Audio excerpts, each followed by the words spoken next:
All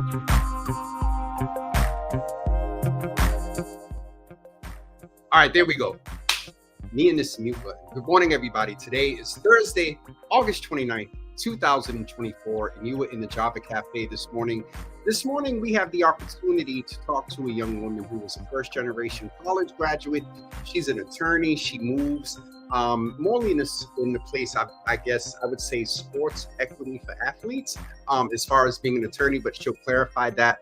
But I want to thank all of you that popped in at 10 a.m. this morning. Actually, this is a good time to mention that as of September 16th, you that are here today that can't watch at 9 or usually do the after watch, we're changing our Java Cafe opening time to 10 a.m. My understanding is that a lot of folks, since going back to work the last couple of years, said, Jimmy, at 9 a.m., sometimes I'm just getting in. And I have to get settled, and I'm not able to just go to Facebook or Twitter, put the headphone in my ear and listen, as many of you do. I understand a lot of you don't watch. And so 10 a.m. today is actually a good time. But I want to thank my guest, Bria, who in her time, it's 9 a.m.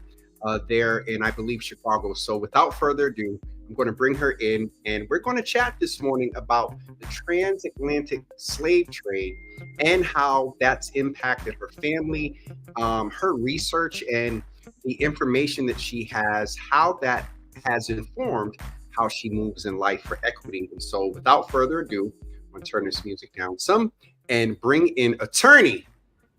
Love when I'm able to put like titles and doctor and attorney and esquire after Black folks, and then especially like after women, or put the title beforehand or the esquire after. So I love to do that. So Bria, good morning. How you doing? Thank you. Good morning. I'm awesome. How are you? I'm doing well. I was up an hour early, ready, and then I said, "Oh, it's 10 o'clock." So thank you for getting up early with us at 9 a.m.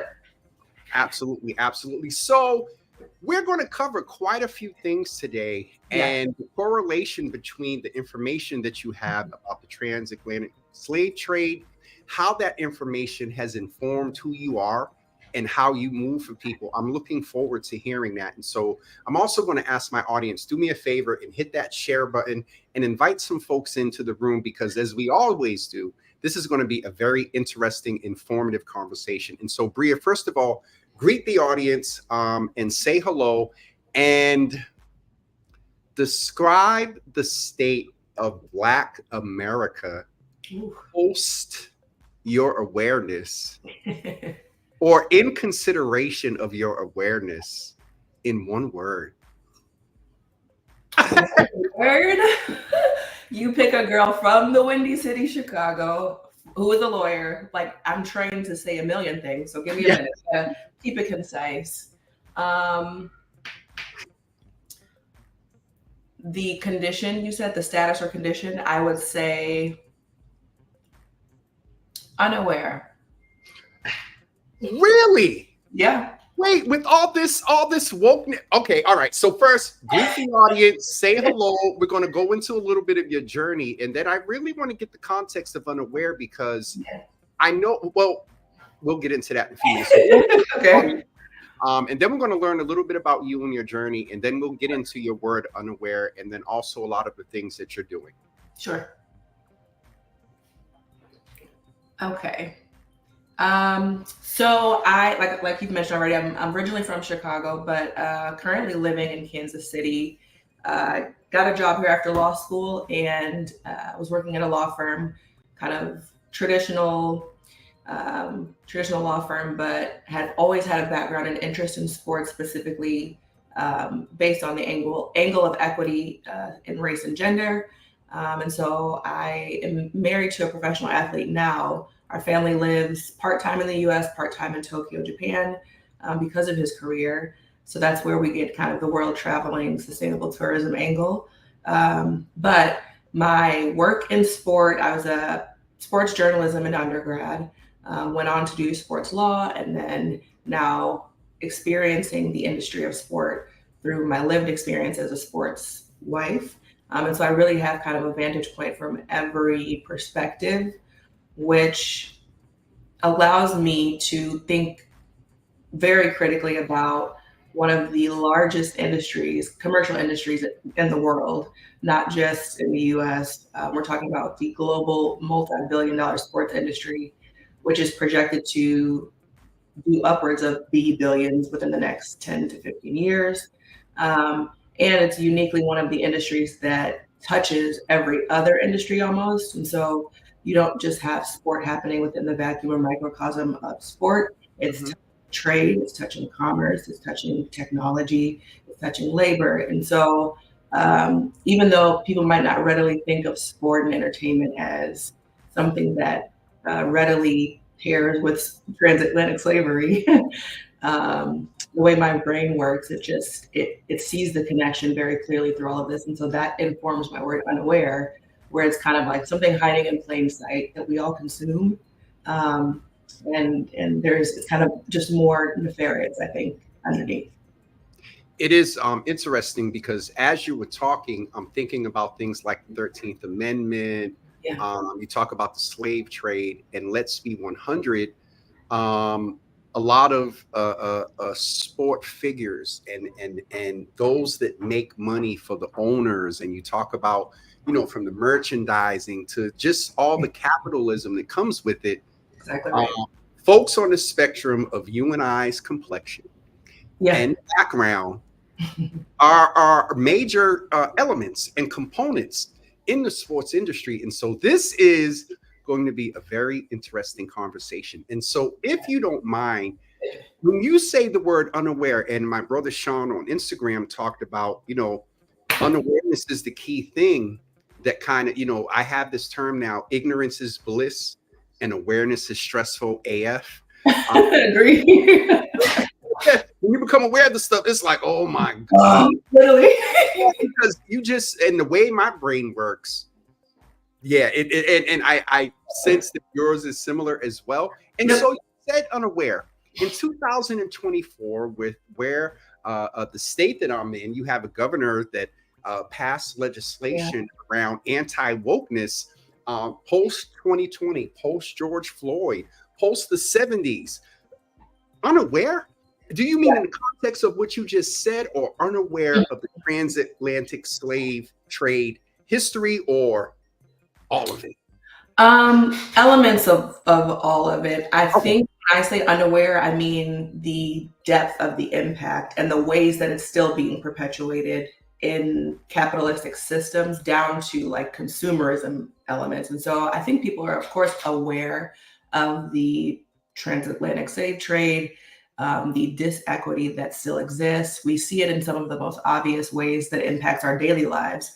But when I think about families that I know now who are literally training 2-year-olds to go be an athlete, and they're kind of like, yes, this is the best thing. I'm going to have the next Tiger Woods. It's like, how do we balance skill, talent, and interest in sports? Because I obviously, like, my life is consumed by sports. I'm a beneficiary, I guess, of the industry. But at Yep. the same time, I can call for it to be better. And so when I say unaware, I just mean the ways in which our participation perpetuates it, and how do we participate in a way that holds true to the values that we know because of remembrance of the transatlantic slave trade, but also calls and challenges for the system to be better and create space for people who are contributing their labor, um, to have a bigger piece of that big billion-dollar pie. And so I think just unaware of ways in which we can create more equity, unaware of maybe how deep the impact is at the personal and then systemic level. I think systemic levels are more, we have more clarity on that. But the ways in which maybe it impacts the individual consumer, and maybe even people who are not touching sport don't even see corollaries in the ways that Wait a concepts like minute. Wait a minute. Hold on. Now I'm very transparent. Well, if I hear a word, I don't know a word, I ask you to say it again, spell it. Corollaries, the correlations, corollaries, yeah, like correlations. yeah, so like parallels, That. but yeah, like it's all happening in tandem. Okay, so here I am now at a point of a little bit of awareness. Yeah. And I was very unaware of the sort of unspoken support money spent, hype, promoting. I will say and own that you're talking to someone from the city of the NBA Yeah, champions this year, and so much has went on with Jalen and the Black Wall Street thing, Jason Tatum getting that history making contract. I'm also thinking, just responding to what you said, is there's still in on the base level of what you're saying in the unawareness in sports. Let's just talk about black men, black and brown men, and let's now also talk about women in general, and then black and brown women. And I'm being very specific about when we talk about all inclusive sports, we know that there's a heavy pull training of the young people in the Dominican Republic in baseball. exactly right. So, then there's the whole. Yeah. All right. Attorney Clemmons. And so this awareness, let's just set some chronological context. Yes. Were you on the road to be a lawyer and fell into this in school, or is this something that you had interest in, and then it just came along while you completed your law degree? Like, where did the intersectionality, the correlate, that one? Yeah, it is quite simply the impetus and catalyst for my entire career. I started in sports journalism because I tore my ACL playing basketball in high school. And so I'm like, I still want to be involved in sports, but I need to go to a different court because this one isn't cutting it. And so I was too clumsy, but I did journalism, and I worked like at every job. I was behind people holding the cords. I was on the field. I was doing on-camera work.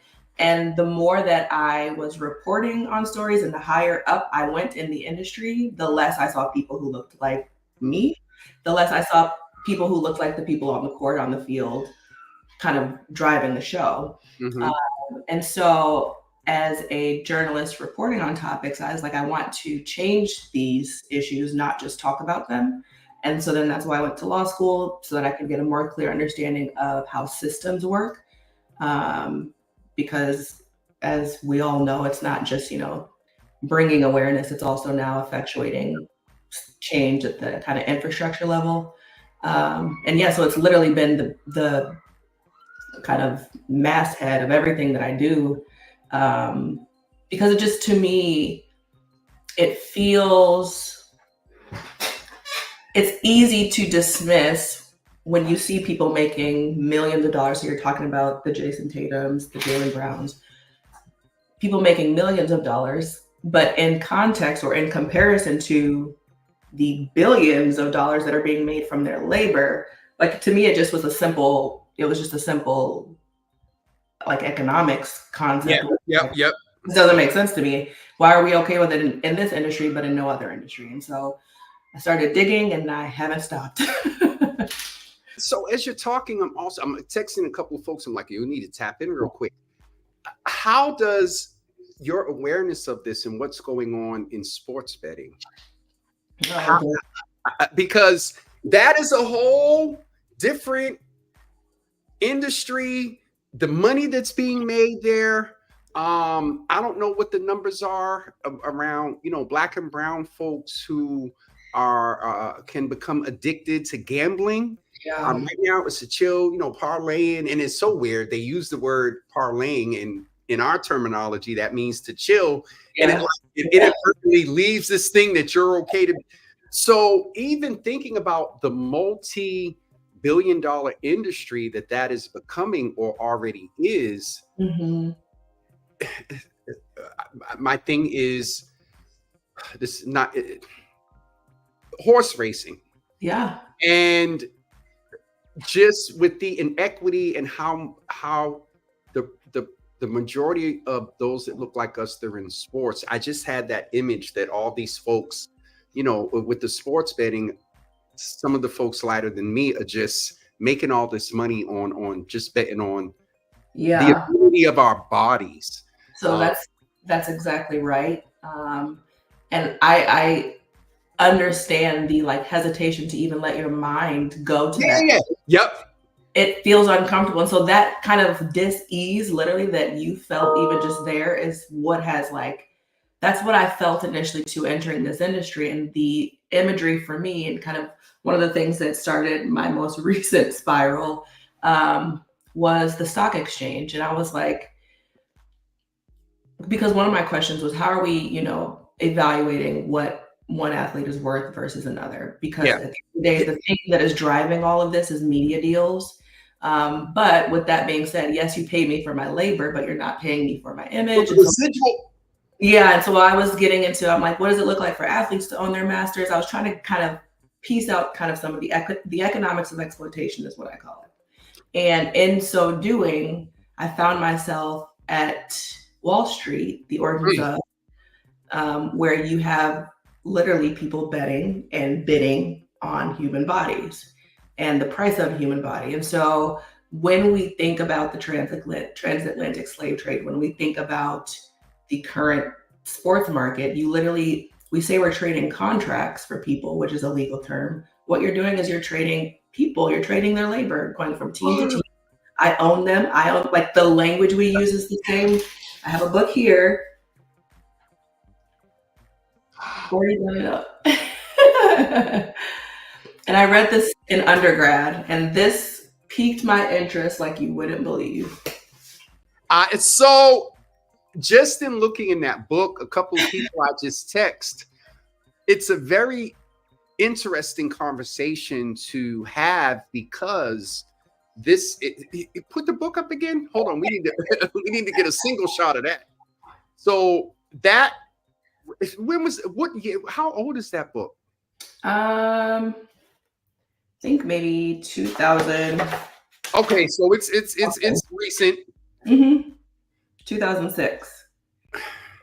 And this is only in reference to college athletes, to be quite honest. We haven't even like really delved into the world of professional sport. And so, yeah. All right, Dr. Clemmons. All right. What I'm going to do is go and I appreciate Anissa, who prepared a briefing. Yeah. To get us back, because oh God. And it's hard because it's something we enjoy. And so that's the other thing that I also want to clarify. Like, I care. I love sports. I care about the industry. I love the players, but we can hate the game. Like, it is something that we need to fix, is all that I'm saying. I love it enough to fix it.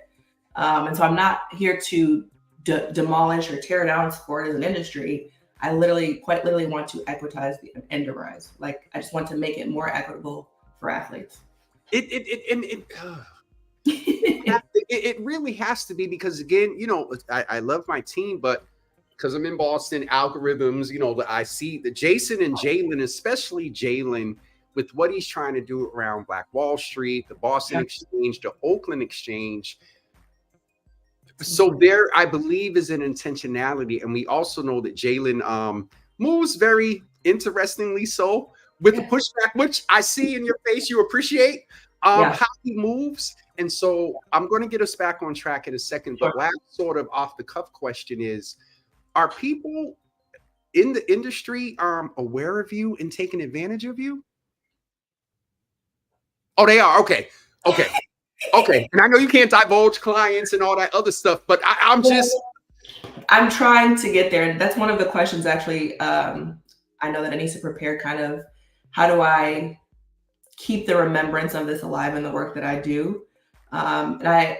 It's not, I guess, as explicit as, hey, this is what I do. I'm here to champion your rights.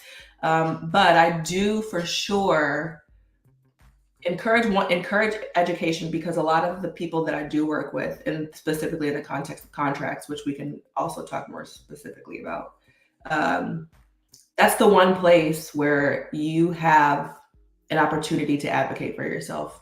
The power of a contract, that when I say unaware, that's also what I'm referring to. The power of a contract, like quite literally, that is what allowed the Dutch to come and buy, trade, sell humans from the Spanish people. It's something called the el asiento, like you have my license to go, use and sell and buy and do. And so when we talk about sports contracts, that's the space where I really sit and work with my clients to help them capture meaning, capture value, and use their skill talent as the asset rather than feeling like, oh, they're doing me a favor by giving me this job. Thank you. Like, no, you hold the value. Like, this whole industry wouldn't work if you stopped bouncing the ball. So you have the value on your side. Okay. Okay.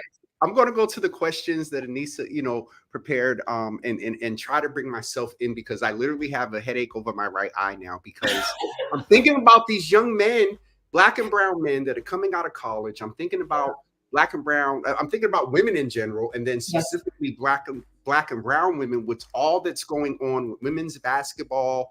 And that's why I asked you if those that are in the industry, your LeBrons, your Jasons, your Jalen's, the sister, can't remember her name, who's fantastic in basketball and setting all type of records, the one that kind of like, are they aware of you as they're going in the beginning with their contracts? And you hold up that book, the $40 million sports $40 million. And, $40 million is a lot of money. Yeah. And I don't know if we have done well at letting our athletes know that they have to have the right people around them. We are aware of so many athletes that are worth billions. Okay, not to get too far into that. Our point here is to talk about the influence and sort of the mentality of the transatlantic slave trade and how that translates into some of the actions within industries, but specifically today, the sports industry. I think I did good. Yeah, you did. Thank you. I'm proud of you. So how has your experience as a first-generation college graduate and attorney shaped your understanding of the legacy of the slave trade, and not specifically just within sports, because a lot to what you were speaking about, the knowledge and how to use your contract, and not just sports figures, but I'm an asset. So how was that influenced your work? I think one of the things that comes to mind initially is the concept of imposter syndrome, right? When you are a first generation college student, and then especially going to a PWI, a predominantly white college or institution, that perpetuates many different kind of internal feelings, external feelings, lived experiences, etc. And so I think it caused me to wake up sooner, because I literally have to survive here on this campus. But it also challenged me to find answers for what I was experiencing, rather than just being upset about the fact that that's the way that it was. Because it's when we talk about remembrance of something, are we remembering for the sake of, holding someone accountable? Am I remembering for the sake of my own survival? What's attached to the remembrance? We don't want to remember just for the sake of remembering. We want to remember with an action attached, with resolution attached to it. And so at any given moment in that journey, from being a first generation college student to then being the first person to do a lot of the things that I've done, be an attorney, etc. I remember from a standpoint of now what does relief look like? What does a remedy look like? A legal word is restitution, meaning how do we make people whole again? And that's not only in an economic sense. We're dealing with, like we said, emotional, mental, spiritual, just hurt, A lot of people talk about, I think it was something like the trauma can live in your DNA for up to 3 generations or something like that. I think probably more than that. We've talked about it a few times here, and a few different clinicians have affirmed the fact that it is genetically epigenetics is what it's called. Epigenetics. Yep. And so it's a remembrance for the sake of vindicating our people, freeing. It's an act of I think, revolution in and of itself. Remembrance. Yeah. So for me, that's kind of how it informed it all. Okay. It is, you what's the your unhyped sustainable passion is definitely sensed here. And again, I keep going back, like you need to be on billboards and like, need to mimic yourself, because all of these folks and you and others that are probably moving in this space as well, it's so needed, because the long-term impact of ensuring that people are aware of what you're talking about and how they disrupt the system to stop this perpetuated sort of slavery. Somebody in the comments put a few minutes ago, is what's going on with our sports figures a form of slavery? We talked about, I generally used to hear about trades, and I'm like, Dad, they just, treat them like a piece of material and they're letting them go to another state. Generally, and then now I'm thinking about, oh damn, Yep, the whole different lens. You talk about shareholders and like the language, the phraseology, the ideology behind it. It's just too uncanny. And again, go ahead. I'm sorry. Okay, that's why when I also say unaware, that it's like we have this awareness of what's happening, but like it reminds me of one of the Jordan Peele movies almost, where it's like we're in it, but until you like actually pay attention to look, like, whoa, like what's happening here? And like I said, the calling out is so that we can move through it and make it better, not so that we can tear it all down. Because the other very unique thing about sports is the amount of opposition that you will get for even kneeling or even dissenting. And so I wrote in law school an article called "Put Me In, Coach," saying that athletes need to have an equitable stake in decision making. I remember, I don't know, maybe 5-8 years ago, one of the NBA team owners, he made a racist statement. His name is Donald Sterling. He said these are all, about the people making him money.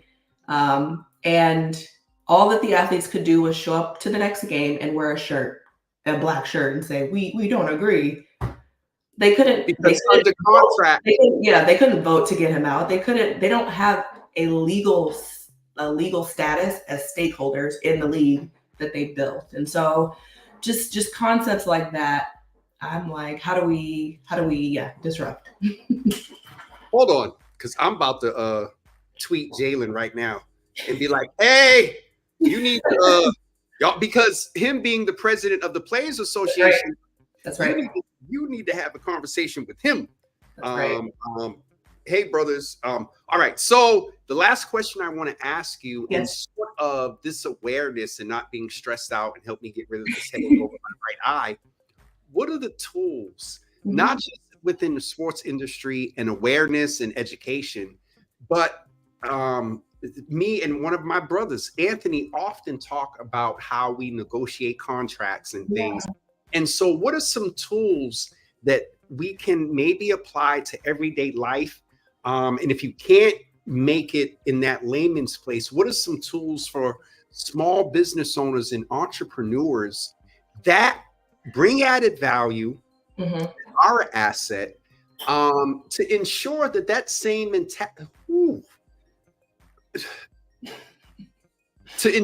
same mentality is not being incorporated when we're dealing with big corporations who are often led by decisions made by a lot of folks that don't look like you and I, outside of the fact that I'm a man.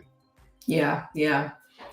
I mean, I guess I would point us back to our nation's most beloved document, the Constitution, and thinking about life, liberty, and property, right? Those are the three things that our nation... We wasn't considered even, but we was 3/5 in that same document, but go ahead, I'm sorry. And we were part of the property, not our life and liberty. Dr. Clemmons, go ahead. Let me put you on full screen so I can focus. But that's why I point us back to that starting point. If that's the origin of the operating system we exist in, Start with just a clear knowledge of what those three things encompass, and then asking yourself at every juncture, how does this decision impact my life, my liberty, and my property? I think just that simple consideration. And so we didn't even talk about it, but the primary way that, like, sports right now, for instance, is making money is through property rights. Like, contract is a deed to a piece of property. And so NIL, you've given people ownership of your image.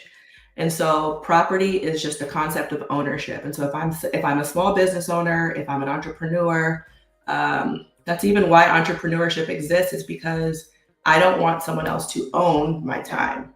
So your time is property. Everything that we produce has value. Tools, I would say, just basic understanding of economics. This is another book that informed most of the modern capitalism today. And so just the concept of capital versus money. This might make me money, but am I gaining capital? Is it wealth? Is it capital? Sorry, go ahead. I'm sitting in the background. Right. Go ahead. There's a difference. And so when I say, does this impact my life, my liberty, and my property? Liberty comes in terms of I don't have to trade my time for money. I'm free to I'm an independent economic agent. Can make my own economic choices. Property is the means by which that happens. And those two things together impact the quality and standard of your life, and then those to come after you. And so just keeping those three things into consideration. To what extent do I own the things that I'm producing, that my labor is producing? How can I get what I put into the system back out without working again for it? It sounds maybe transactional to think of daily life in this kind of exchange way, but that's why I call it an operating system that we exist in. So thinking of it more in that way versus this is fair, this is not fair. How do I play the game on the terms that it was created in? I finally got to tweet out to Jalen and Jason. Yeah. I don't want to look like some random, crazy thing, but I said, she correlates the transatlantic slave and how it impacts influences the sports industry. Like, directly. Lord. Okay. Thank you. So you also have a studio. And when I hear the word studio, I either think I think art, I think, wait a minute. So why do you call your and let me just make it the Surround Sports Studio? Yeah. Why do you call it a studio or what? But based on what you do, the word studio, make a corollary for that. That's the corollary. I love it. So, like you said, when you think of the word studio, you think of it more of an artistic sense, probably, or kind of creative sense. When we think about law, no one thinks in terms of studios because it's such an ancient, like, stuffy, traditional field in general. And the work that I do, I serve athletes and I solve problems and I save them money. Like, those are the three things I do. The combination by which I do them is art. And so I'm like, what better term to use than a studio? It's different for everybody. It's different for every situation. And I wanted to find a way to capture the concept of creative and constructive advocacy without it sounding formal and, boring. And also, too, the concept of an artisan, a craftsman. That's kind of what I consider myself. Yes. And so, studio was fitting. And I'm going to say a craftsperson. Thank you. We can be all inclusive, but no, I just really, I wanted to ensure, because I'm not lying. I do got the little twitch over my right eye because I'm just thinking about college athletes. I'm thinking about a lot of people that have put their hopes and dreams and the Pop Warners and the parents that are fighting and you really don't know that you're almost selling them. Ooh, unaware. But the term that I just used, whether conditioning or whatever, you're almost selling them into not a system, not slavery, but into a system that Servitude. based on Well, yeah, but based on what we learned today, has many attributes, Yeah. ways, philosophies, environments, and trends, all based on the mighty dollar capitalism. Correct. That if you were to put in 2 columns, you could do some slavery adjacent, real tangential. Yeah. Attorney Clemmons, listen.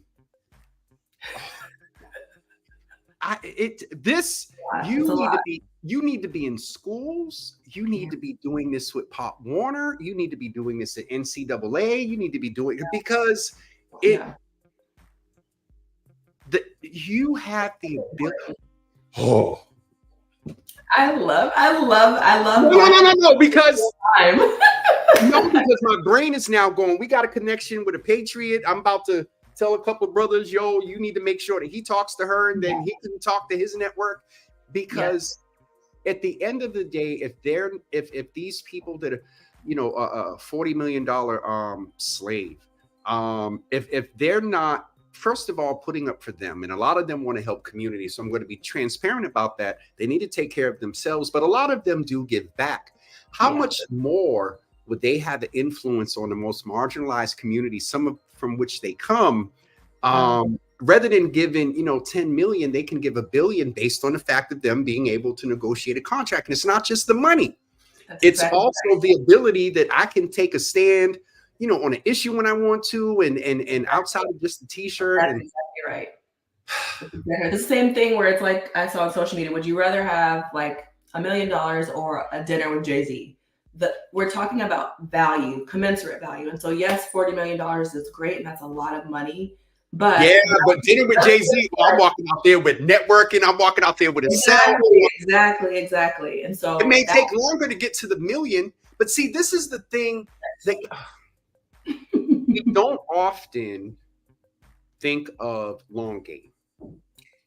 Play the long game.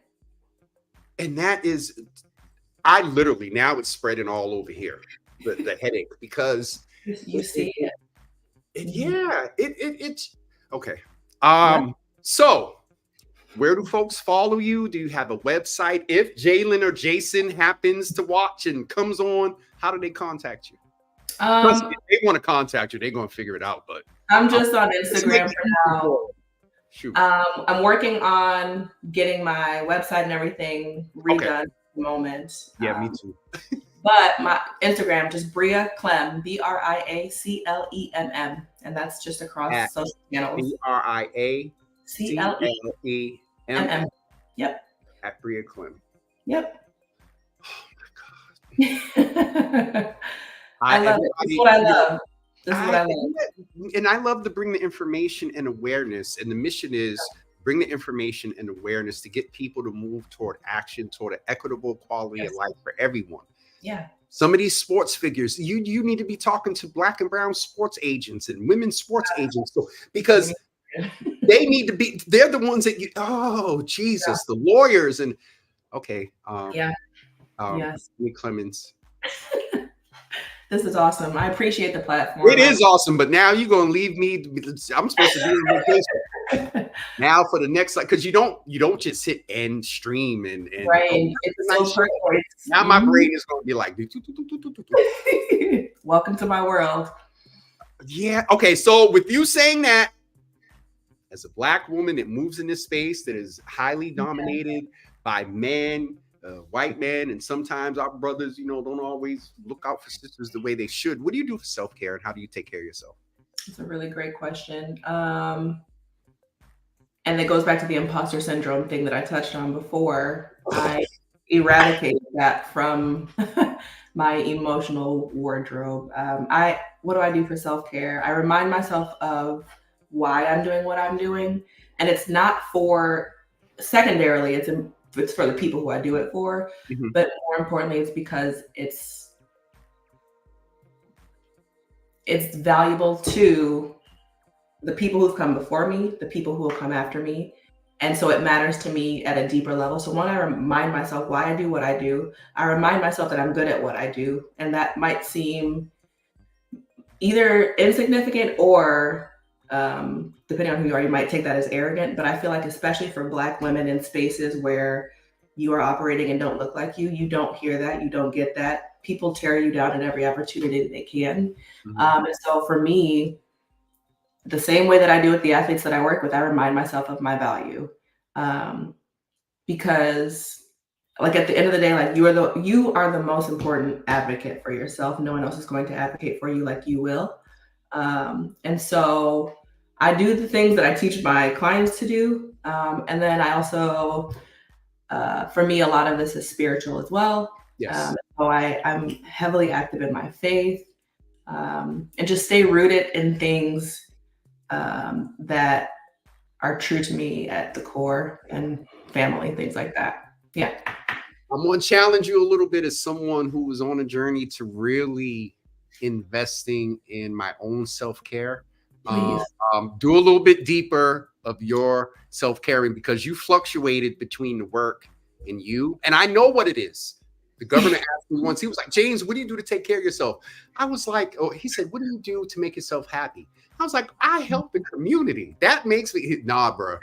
And so, sis, I want to challenge you to be very more intentional about some different things. Make the investment, hit the first class, get the penthouse. Yeah. Because at the end of the day, nobody knows the stressors and the things you have to do when you're solo by yourself. You don't hear these stories or read a terrible contract that you learned that some 22-year-old got locked in. And you're sitting there like, what? Yeah. Please take care of yourself. Drink a lot of water, and treat yourself to something unhealthy this week. Thank you. Thank you. Thank you. Thank you. Thank you. Attorney Clemmons, it's been 4.5 years. And I may have said this a total of about maybe 10 times, but this episode of Java with Jimmy, for the people that this needs to hit, the parents, the coaches, and what I got to text Beefy and them to tell them to figure out a way to get you into a Zoom or something with some parents. Or figure out a way to put some value. You know, it's nonprofit, it's helping, but your time is worth, value as well. Amen. So, thank you for having me. I appreciate the willingness to just entertain the random but real connection between the two. Nah, because now, and I say it all the time, and I'll pass this on to you. We promote this concept of social construction. Yeah. We just change society. Anybody that watched this, anybody that watches the after watch, if anything about a contract, sports, cheerleading, baseball, anything that we talked about today comes up in their convo, it is now further informed by what we shared today. So we low-key change. The corollaries. That's the name of the episode. Corollaries. Thank you so much. Thank you. Attorney Clemmons, and please, if you need us or whatever, and hopefully something will come out of this and somebody hit you, just let us know. If somebody hits you, or like, just be like, yo, Jimmy. Thank you so much. Enjoy Miami. Yes, ma'am. Thank you. I am. Thank you. Y'all, this one, awareness is bliss. I mean, ignorance is bliss, and awareness is stressful AF. It makes sense when she talks about the correlation between slave trade and how a lot of these owners and the way the structure, another system is set up, the shareholders and anyway, something about this darn Wi-Fi said that I may be breaking up or something. So that's my signal to get ready to get off of here. I got a headache. I'm not gonna lie. I have a small headache over my right eye. Just being aware of this. $40 million new slave trade. That's crazy. Anissa, thank you. I forgot how you got connected to her or whatever. Not whatever, but you know what I mean. So Anissa, thank you. Michelle D. Smith. I think I was just so perplexed, but in the back of my mind, I'm like, is Michelle watching this? Is Michelle watching this? And I did see actually one of the comments. I think I put it up. So, all right, folks, I'm getting off of here because I got one more day and a half left. Well, What's today? Thursday. Anyway, I'm taking advantage of this time. I want to share with you that tomorrow morning, while taking advantage of this time, tomorrow morning at 9 a.m., we will speak with Dr. Stacy Borden, who is a candidate for Governor's Council District 4, which is largely inclusive of a lot of the area where a lot of you all live, my audience. And so we're going to speak with her at 9 o'clock. And then I think that is it. Please keep in mind, Monday is a holiday. I don't think we have a guest scheduled for Monday, so we probably may not be on Monday. This little internet thing here is scaring me. So I'm going to get off of here because I don't know what's going on. But shout out to everybody that's listening on Twitter. Also, those that were on Instagram as well. Thank you for being with us today. And we will see you tomorrow morning at 9 a.m. with Stacy Borden. Also, I'm going to share some information about the Dinner Groups conference that is coming up on September 11th. The actual conference is sold out. There's a waiting list, but there's a nice, wonderful after party that's taking place at the Grand. I'm going to be there as a personality to support the event. So we'll get information up about that. Again, don't forget, Ida, good to see you in the room. Hey, I know who that is. Don't forget that on September 16th, just like we did today, we're going to begin and open the Java Cafe at 10 a.m. We are moving away from 9 a.m. All right. So somebody type 10 a.m. in the comments. So if you're listening on Twitter, hit that live chat and type 10 a.m. If you're on Instagram, type 10 a.m. September 16th at 10 a.m. Also, September 19th, we're having an event. I've got a lot of pushback about the age cap at 45. We'll talk about that later, but we're going to share more information about a great partnership with the long-standing nonprofit institution here in the city of Boston. It works to decrease the rates of HIV and AIDS, STIs, and also unwanted pregnancies. All of those rates are rising, and one of them has been rising since 2018. Then we had COVID. And so as cuffing season is coming, we want to make sure that you cuff safely and don't get cuffed by syphilis, and don't get cuffed by gonorrhea, and don't get cuffed by unwanted pregnancy, and don't get cuffed by, HIV and AIDS. So that's what September 19th is about. All right. Lastly, this weekend, and I'll share more tomorrow, there's a lot going on. There is the event that Cindy Diggs is doing in honor of our friend Jazz to raise money for a food pantry. There is the event that Yard Time, Brother Joseph Bennett is doing. Both of those flyers are on my personal page. Yard Time is doing a cookout over at the Shattuck that begins at 1 p.m.